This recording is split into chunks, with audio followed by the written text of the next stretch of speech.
I woke up from my Xanax nap. Let's play video games. I'm gonna play a new video game. Y'all are gonna watch Murder. Just in case there was any questions. Y'all are gonna watch Murder. And I'm gonna play a new video game that Alice found.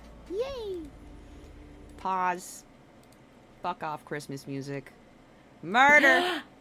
Hi friends, how are you today? I hope you are having a wonderful, happy new year. Welcome back. Welcome back. If you were here earlier, which Mech was. But if you were not, I took an entire Xanax and needed to have a nap. Yup. I needed a nap. Ooh, I napped. Okay, so I have never played this game. I have opened it long enough to adjust the settings so it was not full screen, because nothing in my life needs to be full screen. All right? It just doesn't. It just doesn't. Okay? It just doesn't. Because I said so. That's why. Stop asking questions. Just fucking go with it. Sorry. Sorry. Sorry. So, I was watching an Asian drama on 1.75 speed while listening to Bailey talk about murder, while setting up a video game, while getting high. So I figured, why am I doing this by myself? I could be doing this live with Mech. I don't know. I don't actually know. Alice has made me download 2 new games. One is called Toot Fart or Fart Butt or something like that. Hang on, let me find it. She is a little fuckface. Where is it? Fart Mania. It's called Fart Mania. That's what this fucking game is called. That Alice insisted that we needed. So, one of the many games Alice has insisted that we needed is this Critter Cafe game. Also, I don't know what's going on with TikTok, mostly that it's a cunt and it's just not working, which is, I don't know why I said that, because cunts always work. They're just a fantastic vessel for fun times. So, that. But yeah. Welcome to 2022. Peace. This is an old episode, obviously. Yay. I mean, technically, I'm filming this before I go on my break, so I'm a bit of a liar. But whatever. Oh my god, I just called myself out. There was a traveling bitch. I'm like lying. She was a good bitch. I can't do it. I just can't lie like that. Because, I really want to change my background and stuff, and I don't want you to think, I went on my break and, didn't change my background. I take great pride in my background. It doesn't matter. Hi, how are you? I hope you're having a wonderful day today. Hope you had a happy and safe holiday and a great new year. Let's hope that 2022 treats us right. We can hope. Yeah! Today is Monday, which means it's Murder, Mystery, and Makeup Monday. Did you say,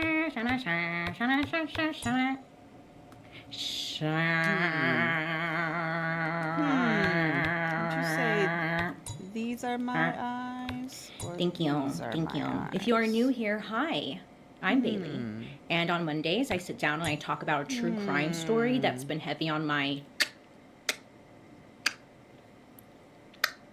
noggin, and I do my makeup at the same time. If you're interested in true crime and you like makeup, I would highly suggest you hit that subscribe button, because I'm here for you on Mondays.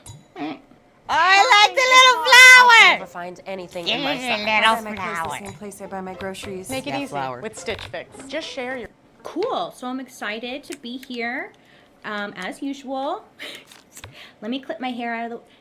Eyebrows. I just have to shout it out really quick.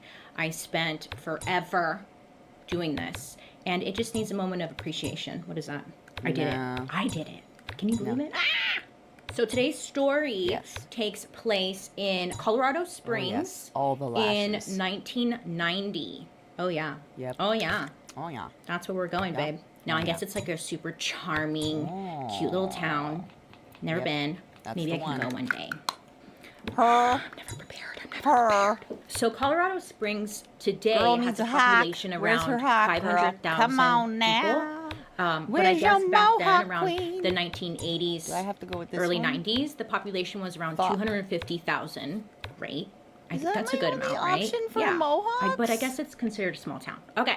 It has a very large military area. And it's right near several army bases, and it's also home to the Air Force Academy. So maybe you can get like a sense of what the area and the people might be like.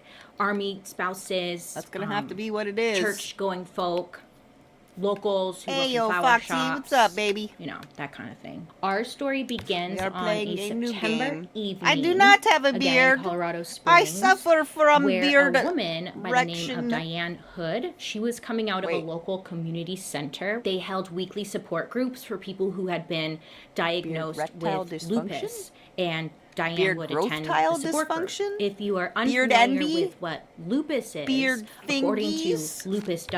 lupus.org, lupus is a chronic long-term disease that can cause inflammation and pain in any part of your I body. don't have a beard. It's an I wanna have a autoimmune beard. disease, which That would means be that your fucking own sweet. immune system, I the would kick system beard within you that ass. like usually fights off infections, it he's a attacks little healthy tissue cutie. instead.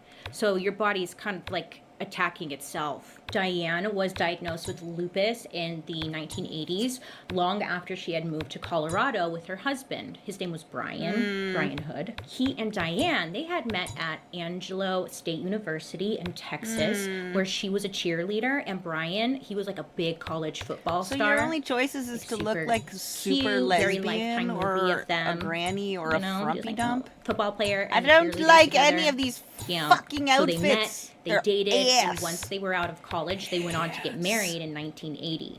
Their friends would describe them as super cute, this perfect couple, you know. Pants. I'm going like, you know, it's just like people don't really know. We gotta stop giving opinions on couples because you don't know what goes on behind closed doors. Okay? You don't know. After all these stories we've done, I'm like, we gotta stop making comments on people and how perfect they are. And according to all of her friends and stuff, Diane All just of her clothes loved Brian. Like, that was obvious. It was just, they were just infatuated with one another. So right he's after so they got cool. married, they moved to Colorado Springs, had 3 children, and in 1986, Yeah, I Brian like the gave hair up clips. his job. He was selling liquor, and he became an insurance salesman. Now, after that, he not quickly, but like over These time, ones? he Or converted these to ones? Christianity, and These then ones? he was Or these became ones? born again. Got like These baptized in the ones? church. Brian Or got these ones? heavily involved ones? with the church. And he would these actually go on to become Wingies? some kind of leader within the church. Or a so flower. he was killing it for Yeah, Jesus. he was So slaying that's it. a little bit about We're Brian watching, and so we're watching a Diane. murder, let's so get either back he's to that slaying it evening or in he's September. dying from it. Diane, That's she's coming just out your only of her choices. regular meeting. She's walking to her car, and then all of a sudden she feels her purse gets yanked from under her arm. And she's like, what the fuck? So she turns around and she sees that someone's holding a gun at her, close by, holding a gun to her. Now, Diane can't tell who it is because whoever this person is, they're covered head to toe, ski mask, they had military pants, camouflage jacket, just prepared for the situation, it seemed. Now, Diane, she does the smart thing, the thing you should do, where you just throw your purse at them and you say, take it. And then you run, hopefully. So she does that. She throws her purse and she tells them just to take it. So Diane is running back to her car. She thinks, okay, the robber, whoever this person was, they got what they wanted. They got her bag. So she's just taken off, right? Well, whoever this person was, they ended up catching up to her and they kind of grab her, they turn her around and kind of sort of like throw her to the ground. And as she's falling, this person shoots Diane right through her shoulder. She must have been in pain too, because there are witnesses there, and they said that she was screaming on the pavement, crawling away and begging whoever this person was not to kill her. Or maybe, she was just afraid for her life, not in pain. Either way. But the shooter was just not giving up. I feel like whoever this this is gay person enough. was, well, they Or maybe walked this up to gay. where Diane was How crawling. gay am I? This gay? Recocked their Or gun this gay? and shot Diane again, this time through the chest, before taking off running with Diane's purse. Now, you can call me crazy, but I believe that is not a I'm this robbery. gay. That's just a straight execution. sadly, Diane, All right, I'm ready. she did die in that parking lot. Confirm. And it left people with This so many button. questions. Like, who killed Yes. Diane? And why? Okay, now I know a lot of you at home are probably thinking, it's the husband, it's Brian, he did it. Because it's always the husband, you know. But a witness who was there Clean the at fucking the place scene up, described bitch. the killer as a Alright. 5'6" thin man. Customize Now my Brian, cafe. Diane's How husband, do I- he how was do I- how 6 do I- foot how do I- 2, Oh, this button. muscular, I guess like an athletic build. So Brian's out. Brian is out. So of course, So, investigators, can they I have to go open and this? talk to Brian because that's, you know, Inventory? they have to start somewhere. So they go to Brian and Diane's home where their 3 kids are Inventory. at, tell them the bad news. Pick up. And ask him like where he was at that day around the time. And he was like, I was at home watching my Why? beautiful children whom my wife gave birth to. God bless her. A. Like that was his Why? response. Okay. A. I mean, it's not Why? funny, but like A. it was Why? just a little different. It was just a little A. Why? unusual for finding out your wife A. just Why? got murdered in the parking lot.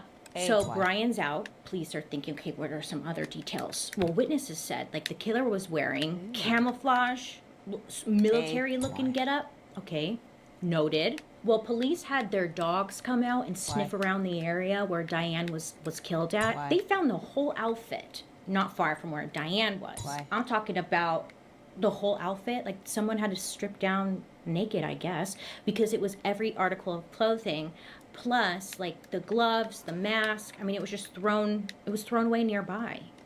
So it was like, okay, we got a streaker? I don't know. And then not far from where all the clothes were found, that's where they found Diane's purse with all the money and credit cards removed. So it looks like a robbery. Could be.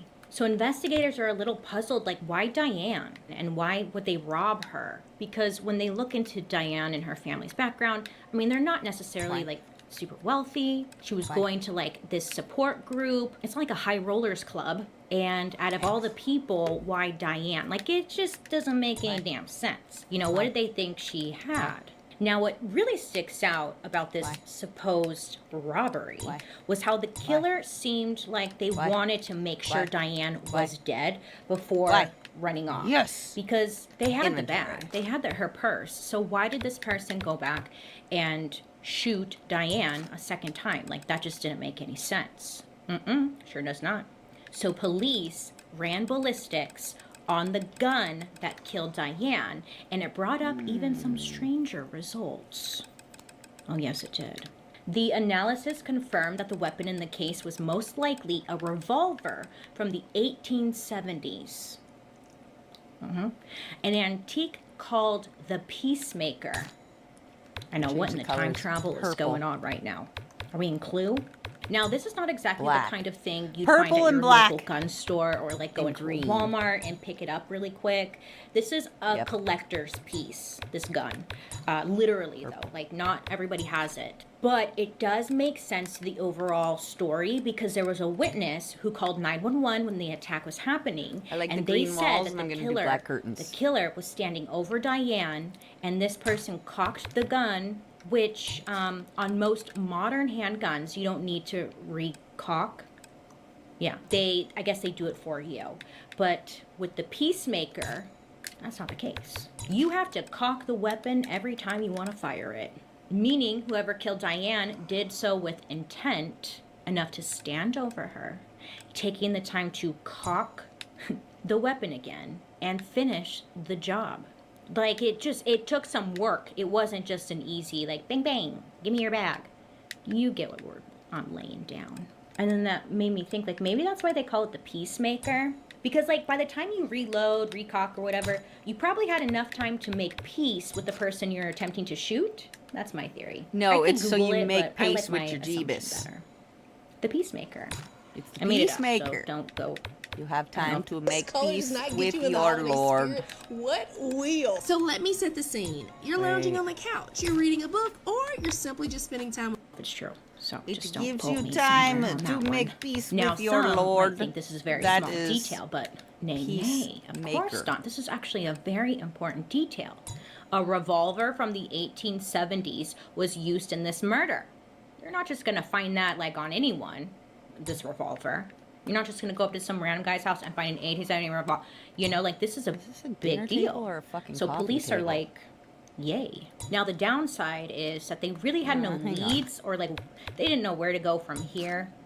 Who There could've done we this? go. It wasn't the husband. It was a Some of the fucking investigators dinner are table. believing that it was a robbery gone wrong, but I mean, all signs were pointing to this to being really impossible. Okay, I mean, yeah, her bag and her stuff. Well, her credit cards and money were missing, but that's about it. There were just too many strange details mixed in. Things were not adding up. Investigators had no leads. So this case could have gone cold, but if it wasn't for what happened next, it probably wouldn't have been solved. I'm like beating my face, like, ah. So a day after Diane was murdered, the owner of a local flower shop called in to give a tip to the Colorado Spring police. The owner of this flower shop said that he read about Diane's death in the local paper and he was just feeling really uneasy about it. And police are like, why, sir? Why are you feeling so uneasy about it? And the owner tells them that he knew Diane's husband, Brian, was having an affair. But it wasn't the husband. Don't get ahead of yourself. Is that right? Is that what he was doing? Interesting. Now we're getting somewhere, right? Brian's alibi was pretty airtight. He wasn't the one who did it, but he's having an affair. It doesn't prove anything, but it's something, you know? So police need more details before they can like move forward. So they go down to the flower shop and they ask the owner who Brian was having an affair with. Like, did this person know who it was? That's when police first hear the name Jennifer Riali. Ooh, Jennifer. Okay, so who's this Jennifer girl, right? So Jennifer. She's a 28-year-old mother of 2 who moved to Colorado Springs in 1989, around the same time that Diane was diagnosed with lupus. The man that she was dating, his name was Ben. Yeah, Jen and Ben. And he was in the Army, and then they were stationing him at nearby Fort Carson. So Jennifer dropped out of college, married Ben, and then moved with him. You get it. As the year goes by, you know, Jennifer, she's just like a local mom, an Army wife, involved with her family, and then she's also working at the flower shop. Interesting. So, clearly, she's a person of interest. Now, police, they go and they question Jennifer, and she's adamant that her relationship with Brian, they were strictly friends, nothing more. Friends only. No, friends. Yes. So when police ask, like, well, how'd you guys meet? Like, what do you guys do as friends? Jennifer tells the police that she and Brian, they met at the gym, and they go to the gym a lot, and they hang out in the gym jacuzzi, which is like, okay, as friends, we hang out in the jacuzzi, and they just chat about their families, and yeah, you know, blah, blah, blah. And Jennifer was telling investigators that the two, again, nothing but friends. Gym buddies, if anything. Okay, police go to the gym and they question employees who work there. Now, these employees tell police a different story. These gym employees describe Jennifer and Brian as a couple. They were always with each other. You never just saw one of them. Like, you would always see them together at the gym. And they seemed very not friend-like, more lovey-dovey. Jennifer, your story isn't making a lot of sense, girl. So police, they go to Jennifer's house and they decide to question Jennifer's husband. Police go to their house, remember, great, and they're talking with him. Ben invites them in, and that's when they find out that Ben over here, he has a collection of antique guns. Yeah, and take one guess what gun they found there, right there in like all the antiqueness. Oh, it's the 1870s Colt single action army Peacemaker gun. Peacemaker. Huh, weird. It's right there. Look right at it. Oh, so that's pretty hard to ignore, right? I mean, that's the smoking gun. I mean, how many people in Colorado Springs has an antique gun collection, and not to mention this specific weapon? So, police are pretty sure that, again, they found their smoking gun. So they actually end up showing Ben the clothes that they found with Diane's purse. And they're like, these look like your clothes. Are these your clothes? Because it's an army jacket, it's like military fatigues, just all of it. But he tells police, like, yeah, that kind of looks like my stuff. And not only that, but police, they found dog hairs on the clothing that matched what they had collected from Ben and Jen's house and also from inside their car. Yep, all signs are pointing to one of you. Okay, well, luckily for Ben, he had an alibi. He worked at Fort Carson. Now, anytime he went to work, his time would be logged and managed by the military. So police were able to check and see that he was indeed working that day, and it wasn't him. So Ben is cleared. However, just because they no longer suspected Ben doesn't mean that it wasn't his gun that was used in the murder. Police do some tests, and hey, sure enough, they can match the bullets that killed Diane to bullets fired from this exact gun, theirs, with 90% certainty. Science. Ben never mentioned anything about the gun being stolen or anything like that, but he did say he moved it recently from another location and brought it into his home. And Ben would tell investigators that his wife Jennifer had asked for the gun. Now, I guess their marriage, it was on the rocks. I mean, it probably was because she was having an affair, really. Yeah. So the two of them decided that they were going to separate, but they were still living in the same house. Well, Jen had told Ben that she wanted a gun to protect herself when Ben wasn't home, when he was away at work. She was like, I don't feel safe. I just need a gun to protect me and my children. So he gives her, randomly or by choice, I don't know, the Peacemaker, which is a hell of a choice because it's slow as hell. So if she were being attacked, not the ideal gun to have. Don't know if that was on purpose or not. I think we can laugh about it now, but not really. Could you imagine? You're like, babe, I want a gun. And then he gives you this Peacemaker that literally takes forever to like cock it or whatever and shoot it. Thanks, babe. Thanks. So kind of you. Ben told police that Jen, she had only kept the gun for a few days, and then she like came back and was all kind of like demanding that he take the gun back, and it was weird, but it was like, okay. And that was like right before he ended up meeting with police. So, whoa. Police, they come to Jennifer with all this information. They lay it out all in front of her and in front of Ben, and they're like, look, you little kitty cats. We know your husband owns the murder weapon, and we know he lent it to you, Jennifer, and we know the clothes are his, and we know the hair on these clothes matches what we found in your car. There's just lots of we knows going on, and putting her on the spot, calling her out, also in front of her husband. Jennifer, she can't deny the evidence that they have, and she's just a total slop. Jennifer realizes that she has no way out of this, babe. She has no way out, right? She's cornered. Oh no. Oh dear. What do I do? She cracks. She ends up admitting to everything right on the spot. She tells the cops that, like, yes, she was having an affair with Brian. And not only that, but Jennifer admitted that, yes, she had indeed killed Diane. So, boom shakalaka, case closed. Jennifer killed Diane because she's sleeping with Diane's husband, right? Well, no. Yes, nay, but no. But yes. But Jennifer, she still had so much more to say.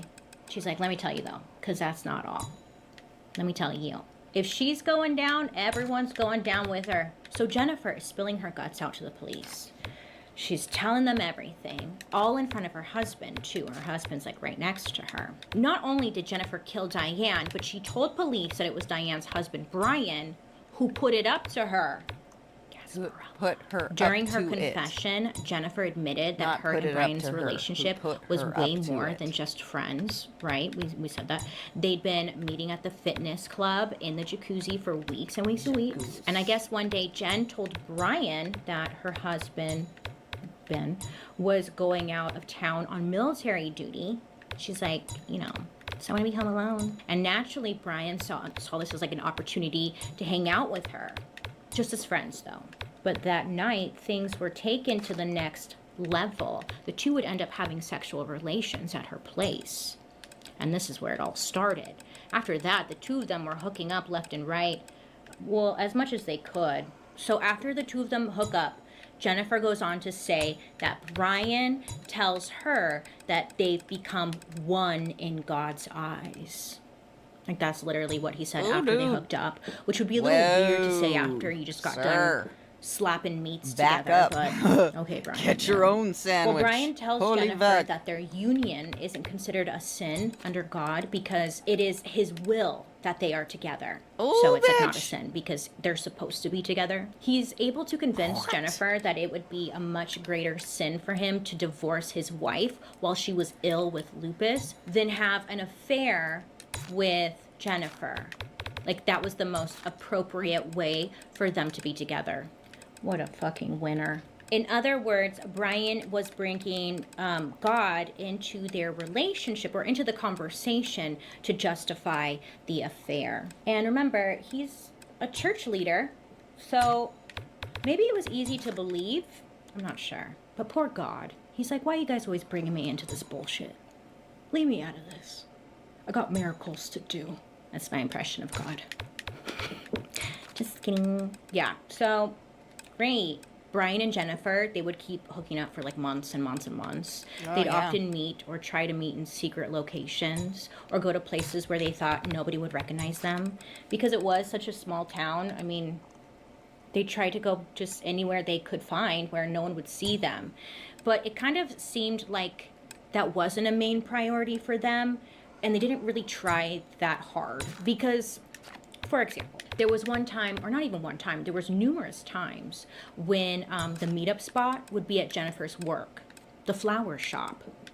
The offer that I want to talk about is 70%. 70. You heard me right, not 17, 7. Yeah, so the owner of the flower shop saw the two of them, and he's the one who eventually tipped off the cops as to what was going on.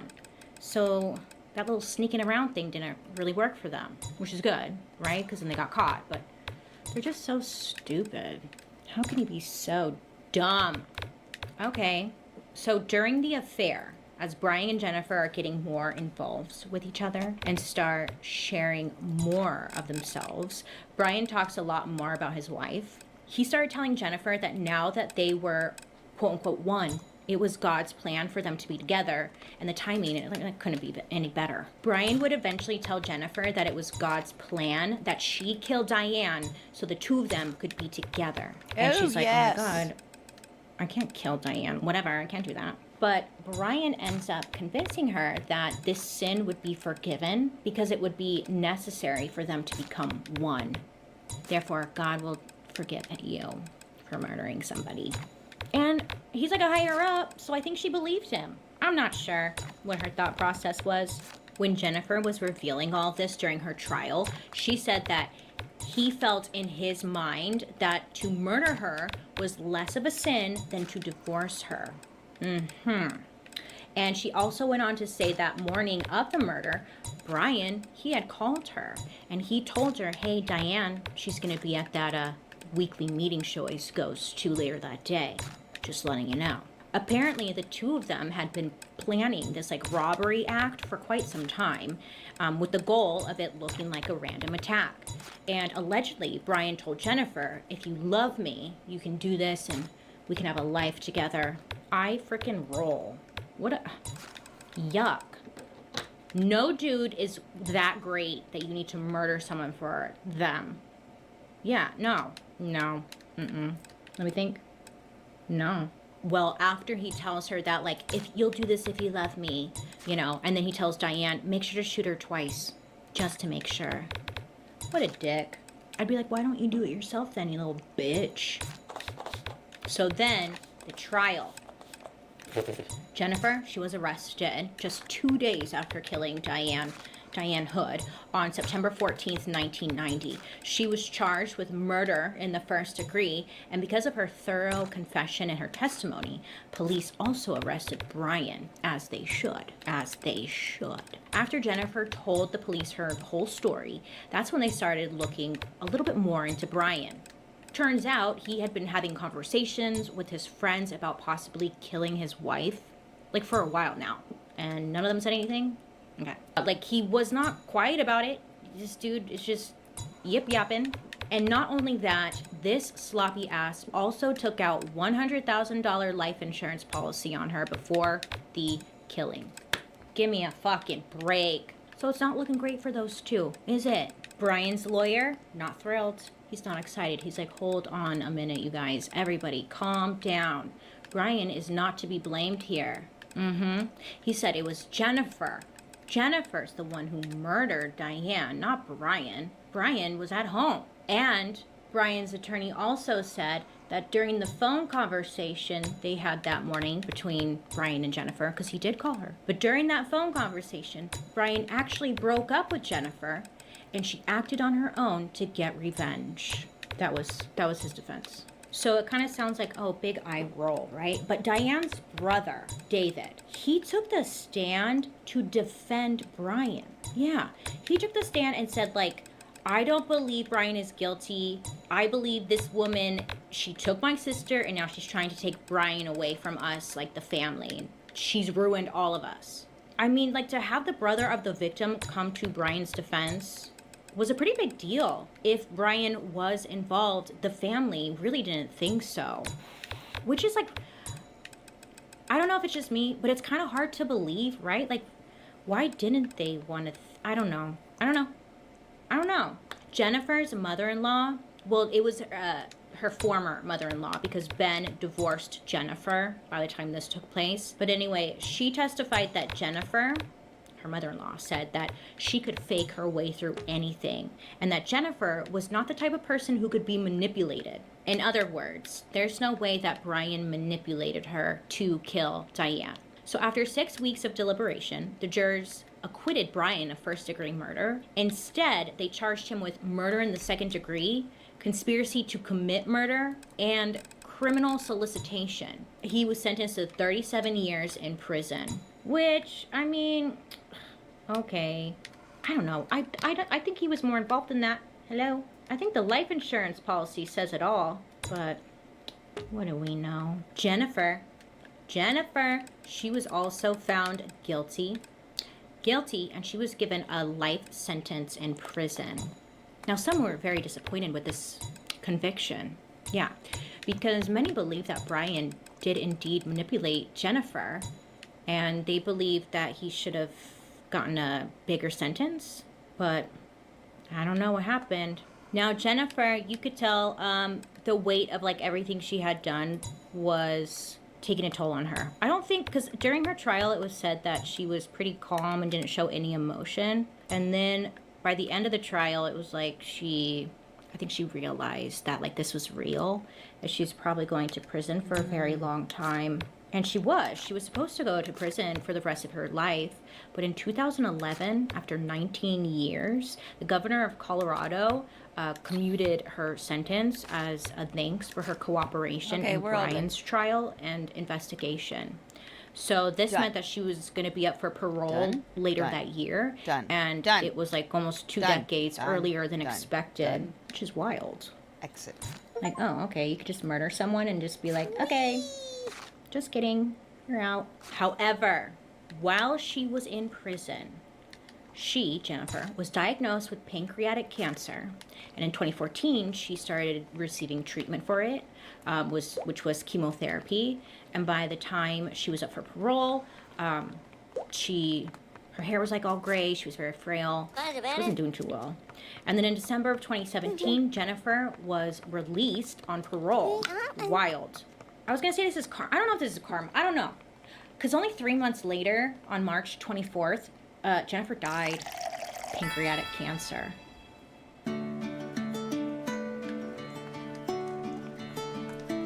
I love grocery shopping, but I'm gradually becoming more and more leery of grocery store produce. I try to get most of our fruits, vegetables, and herbs from local farmers markets and supplement organic produce from the store where we need. With full lives and busy schedules, though, I know it's not always easy to make it to the farmers markets. So this is where Farm Fresh to You comes in. It's an online farmers market delivered right to your doorstep. Here's how it works. You choose the type of produce box that works best for you and how you cook. Then you can actually customize the box entirely. Fuck off, Hungry Root. Eat shit. Which is sad. I mean, a lot of mixed feelings, because it's like, I feel bad for her because I think maybe she was manipulated and didn't deserve to be. Well, she did kill somebody. I don't know. Now Brian's ass, Brian over here, his time in prison was a little bit more eventful, I guess you could say. While he was put away, he was charged with 2 other crimes that prevented his initial attempts at parole. One of these crimes, he tried to escape from prison. Yeah, I'm not kidding. Okay, he was like part of a prison break. Someone like put together this whole idea, we're all gonna bust out together, this plan, right? He was part of it. And Brian's ass ended up getting caught. He didn't make it that far. And because of that, even though he's qualified for parole for his charges relating to Diane's murder, he had to spend 15 more months in jail before he was let out. Oh yeah, he was let out. No. No idea where he is now. Where's Brian now? Where is he now? Let's do an update, shall we? Brian, come on in. Just kidding. I don't know where he is now. Hey, Bri. Hey, sweetie. You should go back to prison. Sorry about that. So yeah, that's today's story. I would love to know what you guys think. Like, do you think they should have equally been to blame? Or did Jennifer deserve to be in for life and Brian not so much? Do you believe that Jennifer was tricked? Or do you think she was making that up for her own reasons? But Brian, he put the life insurance policy on her. There was something going on. There was some kind of plan. I wonder if they were going to get rid of Ben, Jennifer's husband. I don't know. So many questions. You're gonna put more couches not a lot of over answers. I would love to hear your thoughts down below. I love and appreciate you for hanging out with me today. Let me know who you want me to talk about next week. But other than that, I hope you have a wonderful day. You make good choices. And I'll be seeing you guys later. Bye.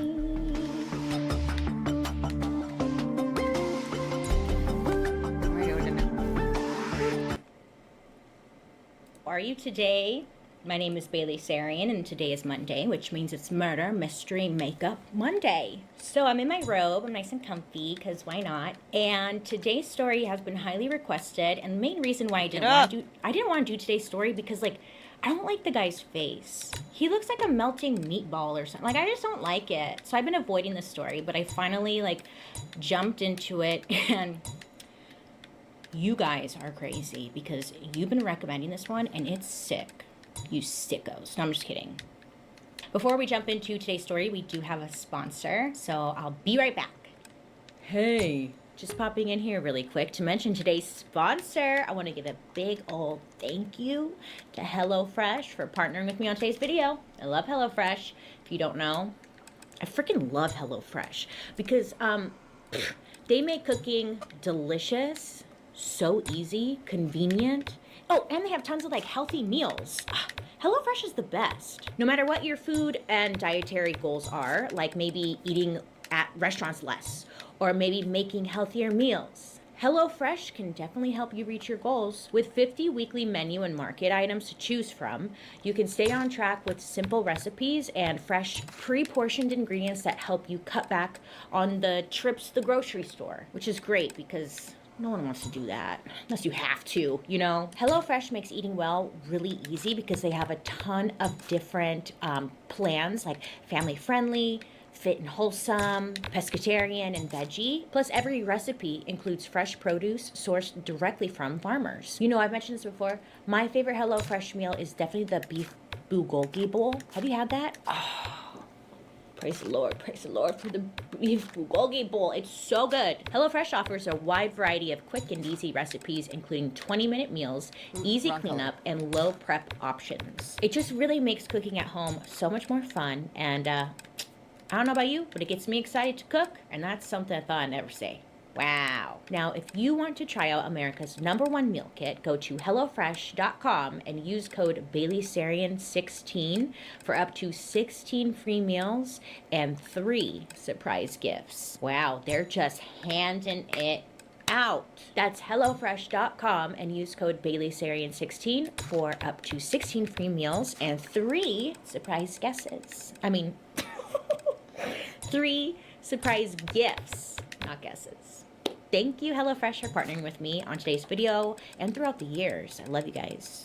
But most of all, I want to say a big thank you to you guys because without you, I wouldn't be here right now. And that's the truth. Oh my God.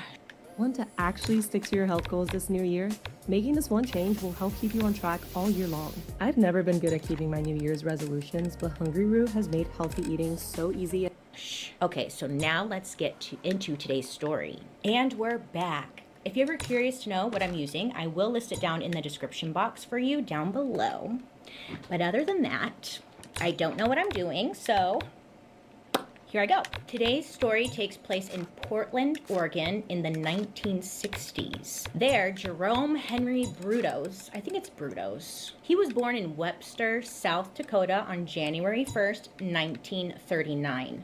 Now, when he was born, the Great Depression was still happening, and Jerome's father thought it would be best if the family picked up and moved in hopes to like find a better life, really. So that's what they did. The family picked up and moved to Oregon. Unfortunately, there wasn't a lot of jobs available in Oregon, so the family, they like jumped around a lot. They moved a lot, many times. And because of this, Jerry and his older brother, they would switch schools every couple weeks, it seemed.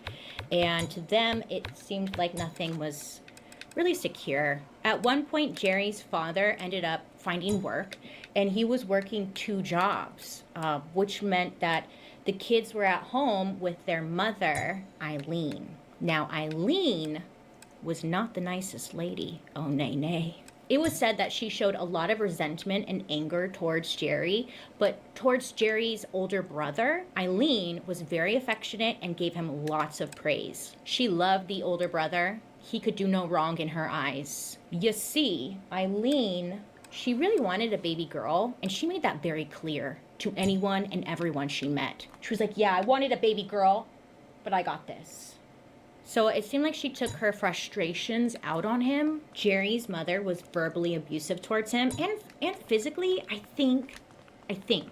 But either way, she was very abusive towards him, and she would punish him for like any rhyme or reason she could find. So she just didn't like Jerry, and she let it be very clear to him that she didn't like him. And I guess when Jerry was like 5 years old, around this age, he was pretty much left to himself, left to just raise himself. All right, then. And he would go outside and just kind of wander the neighborhood because, you know, I guess it was better than staying at home. While Jerry is wandering around doing his own thing, one day he like found his way into an area with some trash. People are getting rid of a bunch of stuff, you know? Trash, great. And Jerry goes over there and he's kind of looking through it, and that's when he came across this magical contraption called high heels. He's like, what is this? It's so beautiful. Like, he was infatuated. He pulls them out of the trash and decides, I'm going to take these home. These are mine. I am loving these. So when he gets home, he tries his shoes on, and he's like walking around the house, right? In his high heels. When his mother, Eileen, saw this, ooh, she was all sorts of upset. But like Jerry noticed this time, her upset was very different. Like, she became very frantic, like demanding for the shoes, give me the shoes, give me the shoes, and telling him like, you cannot have these. These are very inappropriate. And she's just outraged. Now, Jerry, he couldn't understand, why is she acting this way over this contraption I found? Like, why is she so mad? He couldn't understand, why is she so mad over this? It didn't matter, because Eileen, she ends up taking the shoes and she's showing Jerry like, these are going in the trash, and she throws them away. Jerry waited until she was gone, and then he like snuck back out into the trash and he got the shoes. Jerry would hide the shoes and wear them around the house when like no one was around, but it didn't take long for Eileen to catch him doing this. When she caught him, she was again outraged, but this time to an extreme, because she's like, how dare you go get these out of the trash when I threw them away? She grabs the shoes from Jerry. She took them outside. She's like, Jerry, come here. Come outside, Jerry. And then she lights the high heels on fire right in front of him. The bitch. She liked to put on a show, I guess. Anyway, so Jerry's watching this, and he's got such mixed feelings. Hatred towards his mother. He's feeling the adolescent, like, sexual arousal feeling. The shoes have made his mother upset, and like a dash of aggressiveness. This is the concoction, or the terrible mixture, that had created Jerry's very disturbing strong fetish. It was just not good. Not good. Also, my dog got to my beauty blender and I keep forgetting to get a new one. I kind of like the shape he created, this edge. The year now is 1955. Jerry is 16 years old and he's living at home, and in the house next door moved in a family with some teenage girls. Jerry over here went full-blown creep, okay, and became a peeping Tom. He would watch the girls through their windows, see what they're doing, just be a little creep. And because creeps don't just stay doing one thing, it progresses, right? So he's watching them through the window. And then he notices like that they have their clothes hanging outside on the clothing line. So he sees that the girls' underwear is on the clothing line outside drying. Jerry was like, I'm gonna take that underwear. And he did just that. He took the underwear numerous times. Eventually the family was like, dude, we have no more underwear. Like, it's just all gone. So they called the police. And they're like, we don't have any more underwear. I don't know how, but Jerry somehow figured out that the police were called about the missing underwear. He saw an opportunity, I guess. On a different day, Jerry saw that one of the daughters was home alone. He goes over to the house, knocks on the door, knock, knock. And when she answers, he pretended to be a police officer who had further questioning about the missing underwear. This part confused me because Jerry's, like, again, 15, 16 years old. So he must have looked older, or maybe he presented himself in a way that was very believable. The girl next door, she thought he was indeed a police officer, and he had more questions. So she's like, okay. Jerry told the girl to come over to his house to speak about the thefts. When she got there, again, knocks on the door, invites her into the room. He runs to another room really quick, puts on a mask, then comes back out holding a knife to her throat. He then tells the girl to undress and then takes pictures of her, and then he runs off. He runs off into another room. And then he comes back into the room moments later with no mask on. And he tells the girl, whoa, like a stranger with a mask came up to me, locked me in the barn. It was wild. This is what he's telling the girl. And he's trying to convince her this person with the mask wasn't him. It was some stranger with a mask. And he was locked in the barn. The girl, she never reported the attack because she felt embarrassed for being duped. Poor thing. But this was a very thrilling moment for Jerry. He's like, I did that and she believed me. Yeah. Now Jerry, again, he's only like 15, 16 years old at this time. He's ready for his next situation. Jerry was out doing his thing one day and he runs into a girl that he recognizes, and he's like, hey, do you want to go on a ride with me? Because he has his own car. She agreed. She's like, okay. And they go for a drive. So I guess Jerry drives out to the middle of nowhere, then sees like an opportunity to pull over. So he pulls over and he holds the girl at knife point, demanding that she take off her clothes. Now she was in the passenger seat, right? And she fought back. No. And then she gets out of the car and she tries to run off, but he caught up with her, and they were, what's the word? It's like, they're not this isn't wrestling. It's like where they're going like this, like, like trying to get away from him, struggling, doing this with each other, right? She's trying to get away. Another couple was driving by and they spotted what was going on. And they're like, she seems to be in danger. So they leave and they go to find a phone to call police. The police are called, and then Jerry, he gets arrested. After police arrest Jerry, they get a warrant and they're able to search his room. And in his room is where they find Polaroid pictures of like the neighbor girl. Remember? The pictures of her? They find weird pictures of like underwear, the stolen underwear. So police have the evidence they need to link him to the missing underwear next door. But also just the fact that he had these pictures is enough. Whatever. So Jerry's only 17 at this time, and instead of going to jail, they send him off to Oregon State Hospital for a psychological evaluation. So while he is there, Jerry spoke with a doctor about his fantasies and the thoughts that he had. At some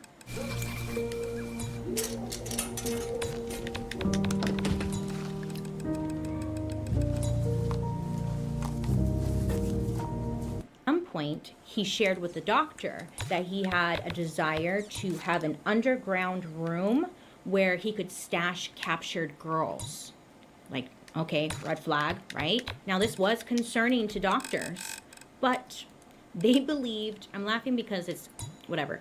They believed this was just a phase. They're like, it's just a phase in his life. He's gonna get over it. Don't worry.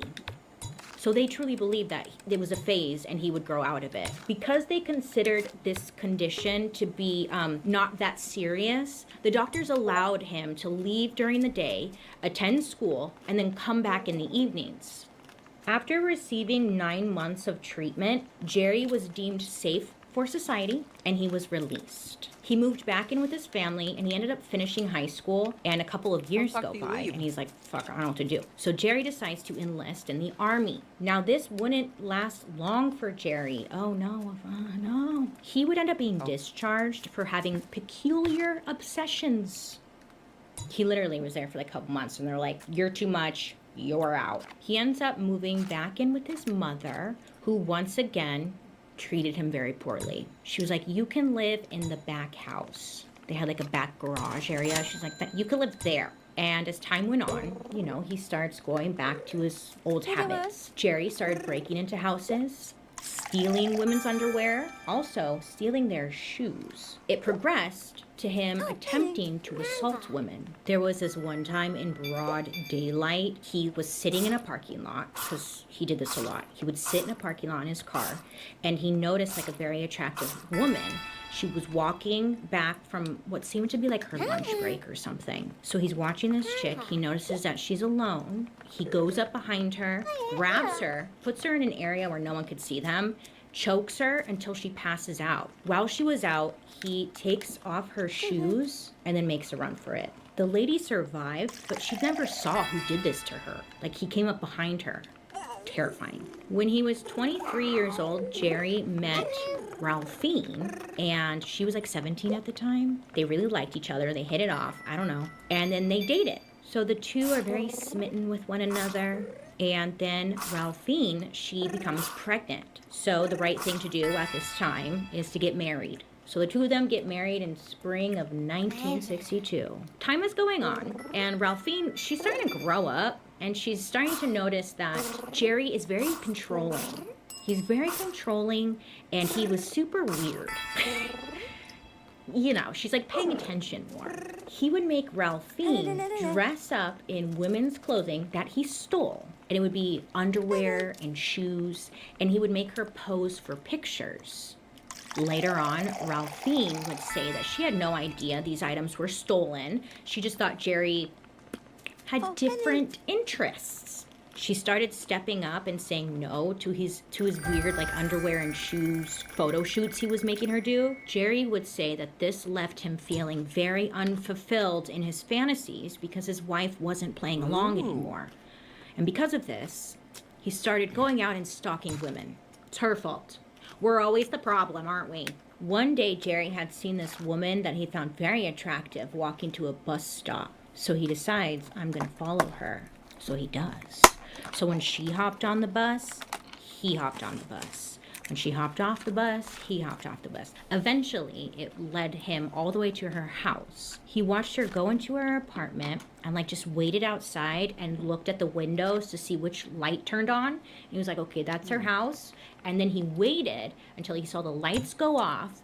And then he's like, okay, she's asleep or she's going to bed. Once he notices that the lights are off, he then breaks in, quietly. He's trying to do this quietly, right? So he breaks into her house. He goes over to her dresser, and he's like trying to snatch her underwear. I guess at some point he must make a noise loud enough to wake her up because she wakes up. She starts screaming. He then jumps on top of her, tries to choke her, and then assaults her. Once he's done, he finishes or whatever. He runs out of the apartment. Now this woman, she's okay. She reports it, but there are no leads as to like who this attacker was. It was just so random. So Jerry is feeling all sorts of unstoppable. His confidence is just building with each attack. So the year is now 1967 and Jerry is 28 years old. Now he's still married to Ralphine and he is a father. And at this time he is working as an electrician. Oh, but I guess I should tell you about the basement because I forgot to mention the basement. So at Jerry's house, Jerry turned the basement into his own dark room, where he would develop his film and do his little crafts and just be all sorts of creepy. You know, typical, not typical, but maybe you can imagine that creepy photo guy in the dark room, like, he's that guy. So he would spend a lot of his time down there and he would tell Ralphine, like, you cannot step foot into my basement. Well, in January of 1968, a 19-year-old girl named Linda was going door to door selling encyclopedias. Yeah, wild times. Eventually, she got to Jerry's house, and he was working out in the front yard, okay? And she's like, would you like to buy an encyclopedia? And Jerry is like, oh, yes. I am very interested in encyclopedias. So he invites the girl inside, like, yes, come inside, let me get my pocketbook. Now, he's able to get her inside, lure her into the basement. She's in the basement looking around, and he attacks her from behind, hitting her in the head, and then he strangles her. Now, let me tell you something even more funky. Jerry's wife and kids are upstairs in the house. Yeah, they're home. So Jerry strangles the girl, well, hits her, strangles her, leaves her for dead. He goes upstairs and he tells his wife, hey, you should take the kids out for dinner. And he gives her money. They leave, they're going out for dinner, and he waits. Jerry goes down to the basement. He goes down to the basement, takes photos of her body, dresses her in different stolen underwear, takes pictures, is posing her in different poses. He does some sexual things. And then once he was satisfied, he wanted to keep a piece of his accomplishment, so he cuts off her foot. He keeps the foot stored in the basement freezer. Now, Jerry would say, from time to time, he would take that foot out of the freezer, place different shoes on it, and pose it for pictures. It was his muse. That's different, Jer. That's one I haven't heard yet. The family gets back home, right? Jerry is like, well, shit, now that they're home, I gotta move the body, but I need to wait until they're asleep. So he waits until the whole family is asleep, and then he goes back to the basement to move Linda's body to the trunk of his car. Now, he also brings along an automobile transmission. He ties it to her, and then he puts her in the Long Tom River. Now, this is Jerry's first kill, okay? And, ooh, you know, well, you don't know. I hope you don't know. But rumor has it, after their first kill, they get some kind of high, right? And they're just like, oh my God, this is incredible. Whoa. His first kill seemed to keep him satisfied for a bit of time because he wouldn't kill again for another 10 months. I am in love. I woke up to a new friend. Wow, that's a long time, Bailey. I know. During these 10 months, the family picked up and moved to Salem, where the family got a new house, which had a detached garage. It was off like to the side of the house. It wasn't connected. Detached garage, like I said, great. So the garage is on the side, and Jerry is like, oh shit, this is my dream home. And he tells his wife, like, I'm turning that garage into my dark room / workspace, which he did. And he told his wife, you are not allowed to step foot in here. Allegedly, she didn't step foot in there. That's what she says. I want to believe her. I really do. Because I can believe that maybe you just don't know. I just feel like we're curious creatures, and like if someone tells you do not go in there when they're not home, you know, you might go for a little peek. Just kind of see what's in there, especially if that's your husband. Wouldn't you go for a little peek? You're gonna tell me you didn't peek once. Anyways, in November of 1968, Jerry is out driving. It's kind of late at night, it's the evening, and Jerry notices a girl on the side of the road, and she's like working on her car. He pulls over, and it's a 23-year-old woman named Jan. Now, Jan tells him like her car stalled, and she needs help fixing it because she doesn't really know how to fix it. So Jerry's like, oh, perfect, I can help you out. He's like, I just need to drive back to my house, grab my tools, and then we can come right back and I'll fix your car. And he tells her, like, you should come with me because it's kind of getting late. You're in the middle of nowhere. So she agrees with Jerry and gets in the car. He drives straight to his home, right? Pulls it into the driveway. He tells her, like, just wait in the car. I'm going to run to my garage and grab my tools. But when he comes back to the car, he enters into the back passenger seat of the car and then strangles Jan from behind. Once she was dead, he then drags her all the way to the garage. And then he did just, girl, this is where it gets real gross. He just did all sorts of nasty things to her. Just terrible things, okay? For starters, he, like, hung her from a crank in the garage. Hung her with a rope and a crank in the garage, and he kept her hanging there for about 5 days. Throughout these days, he was posing her for pictures, dressing her, touching her, doing things to her, just being all kinds of gross. Jerry is feeling all sorts of motivated to be a dad. He tells his family to all pack up because they are going on a family trip for the weekend. Mind you, the body is still in the garage hanging, okay? And they're going on a trip. Now, talk about a small world, because while they're away, some shit goes down. Back at Jerry's house, a car driving by the home randomly loses control, goes off the road, and crashes straight into Jerry's garage. Whoa. Police come out and they check the area, they tow the car, they do all that they need to do, but I guess nobody taken a further look in the garage or noticed the body. They came very, very close though, right? But nobody saw anything. Jerry gets word about this back at home. He is freaking out. Jerry gets home, he sees the damage to his garage. He's like, yeah, everything's great, everything's fine. Oh God. It realizes like this was a very close call. So after this, Jerry waited till everyone went to bed, and once again he takes the body down and weighs it down and takes it to the river to drop it off. So in the spring of 1969, Jerry is now 30 years old. He's been getting away with his shenanigans for quite some time. So at this age, Jerry was really enjoying just hanging out in parking garages and watching attractive women. I know, I guess he had a lot of free time because I was like, when did he work? But he's in the parking garage, and there is where he saw a woman by the name of Karen Sprinkler. Karen was 19 years old, and she was walking to her car. He comes up behind her, forces her into his car, and then drives her back to his garage. He held her in the garage, tied her up and whatnot. He made her pose for photos and then hung her from the ceiling. Now he used some tool to crank her off the ground where it forced her on her tippy toes. And if she slipped, she would essentially hang herself.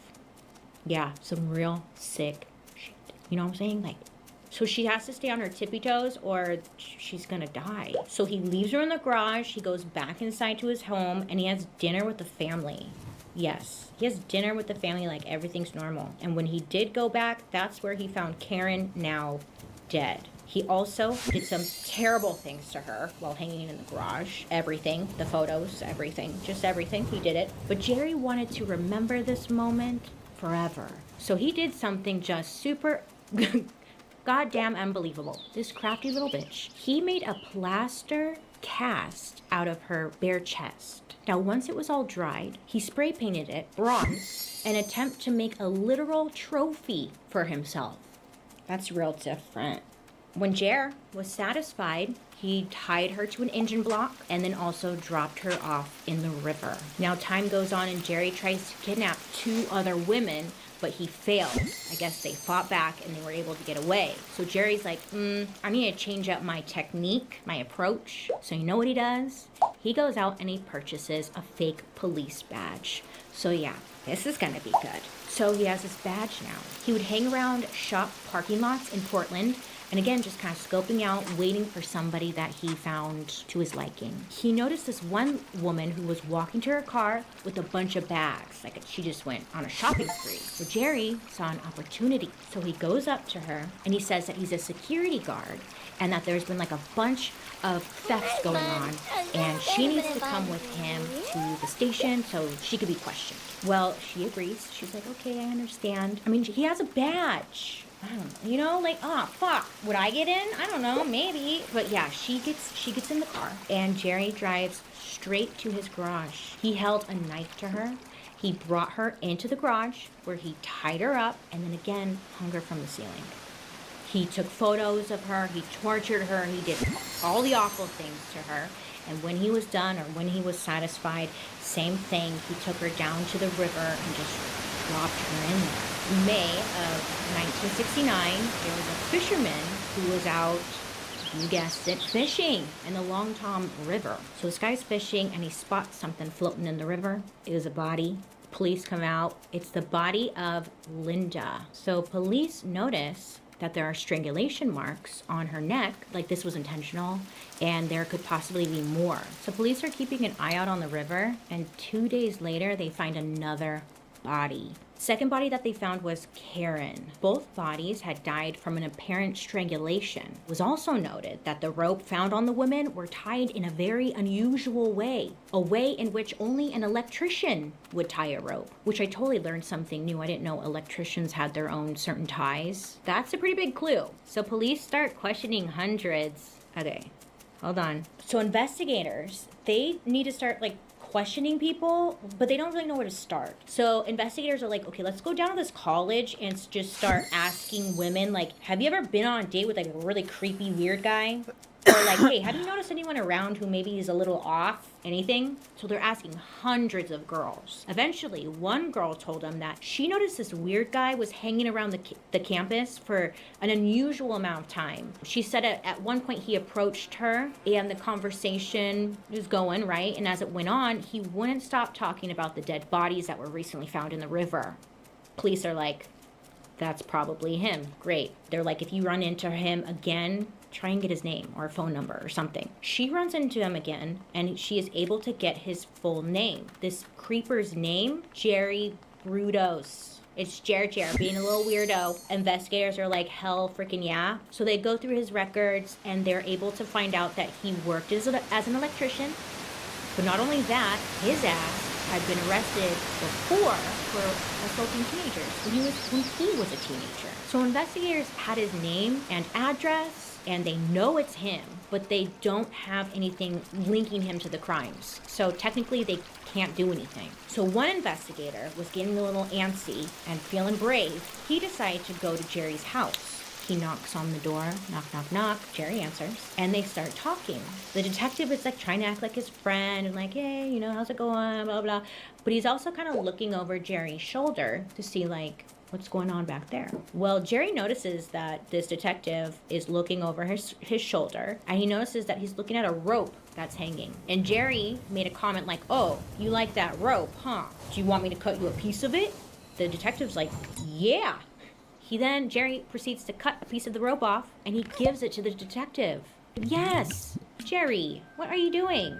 I mean, like, I'm not rooting for you, but, like, this guy's so stupid. The detective gets the rope, and he's like, fuck yeah, like, hell yeah, he just gave me this rope. But at this point, it's said that, like, Jerry was very cocky, and he was very overconfident, as most of these killers usually are. And he truly believed that he would not get caught. He was never gonna get caught. Giving this detective the rope was kind of showing, like, I don't care. What do you think I am, a killer? Because I'm not. What's that called? And they're like, arrogant. What's that? You're not gonna catch me. The rope was sent to the forensic scientist who linked Jerry's rope to the rope that was found on the victim. I got these patches, and what followed was an absolute shock. I almost made the dumbest mistake of my life, and was this close to sending them back before even trying them. So here's what actually happened. I bought these Kurosaki berberine patches, and like every other so-called weight control product, I thought it'd be a total scam. But before sending them back, I figured I'd at least try one. And that's when things got weird, in the best way possible. So police were able to get a search warrant for Jerry's car. I don't know why just the car, but they did. And they go back out to his house. And when the detective and police get there, they notice that the inside of Jerry's car was soaking wet. And Jerry's like, oh, my kid left the windows down when we went through the car wash. Whoops. Now investigators are feeling very frustrated because any evidence that may have been in that car was now definitely ruined because it was soaking wet. So now what are they gonna do? Well, I guess this was enough to spook Jerry. And that same day, he packed up and he took off heading towards the Canadian border. Now this is where I got a little confused. So they are on the run. Police caught up to them and placed Jerry under arrest. I say them because This is the weird part, but Jerry's wife, remember her, Ralphine? She was the one driving the family car towards the border, and Jerry, I guess, was like in the back seat, hiding under a blanket. So I was trying to figure out, like, what was her excuse? But I couldn't figure out what was her excuse. She didn't know she was driving to the border? Like, I don't get it. Investigators bring Jerry in for questioning, and he's remaining silent for the most part, but it doesn't take long for Jerry to start blabbing away. I mean, this man loves to talk. So Jerry would end up confessing to everything. I mean, starting back to day one. He held nothing back. He went as far as to telling the investigator that he tried to electrocute one of the victims to see what would happen. Investigators believed him because it lined up with an injury that was on one of the victims' body, and they couldn't understand what it was. But Jerry's like, oh yeah, I electrocuted her to see what would happen. And they're like, oh. But nobody knew that little tidbit. The media didn't know. Nobody knew. So it was obvious that Jerry was the one who committed these crimes. On June 3rd, Jerry's house and garage were searched. And that's where they found a ton of pictures of women, ton of pictures of a foot in a shoe. Awful photos, weird photos, terrible photos. What they did see was that in some of the photos, they saw the victims who were recently found, but they're looking through all these photos, right? And in one of the photos, it's not funny, sorry, it's just trauma. In one of the photos, they see a victim's body. Behind it was like a mirror in the photo. Okay, there's a mirror, victim's body. And what Jerry didn't realize is that you could literally see his reflection in the mirror in the photo. So they're like, oh my God, that's him. Just solidifying that Jerry was indeed the one who committed these awful crimes. When they went into Jerry's house and they looked around, investigators find the bronzed breastplate sitting on the mantle as home decor. We've got an Ed Geener. Remember Ed Gein? This is some Ed Gein shit. This is real different. This was really all the evidence they needed on Jerry's ass, right? So he's arrested, and he was charged with 3 counts of murder, which he pled guilty to everything. And Jerry would receive 3 consecutive life sentences. Investigators found it really hard to believe that Jerry's wife, Ralphine, wasn't involved somehow. She would end up getting arrested and charged as an accomplice. But during trial, she would be found not guilty and was released. She stood by her innocence. And once she was free, she picked up all her stuff and she moved ASAP. Now Jerry, this overachiever here, he would go on to become the longest living inmate of the Oregon State Penitentiary. I can't say that word. Penitentiary. Congratulations, Jer. You fucking did it, bro. He would end up dying of liver cancer in 2006 at the age of 67 years old. And that, my friends, is the awful story about Jerry Brudos. This dude was real sick. Okay, his shoe obsession, just all of it. I haven't heard a story like this in a while. There's some sick people out there, aren't there? Anyways, I would love to hear, I would love to hear your guys' thoughts down below. Thank you for recommending the story. But other than that, I hope you have a wonderful rest of your day. Sweet. You make good choices. Please New be safe color out for there. my goober. I'll see you guys Nice. later. Goodbye. Anyway, I'm gonna turn off the stream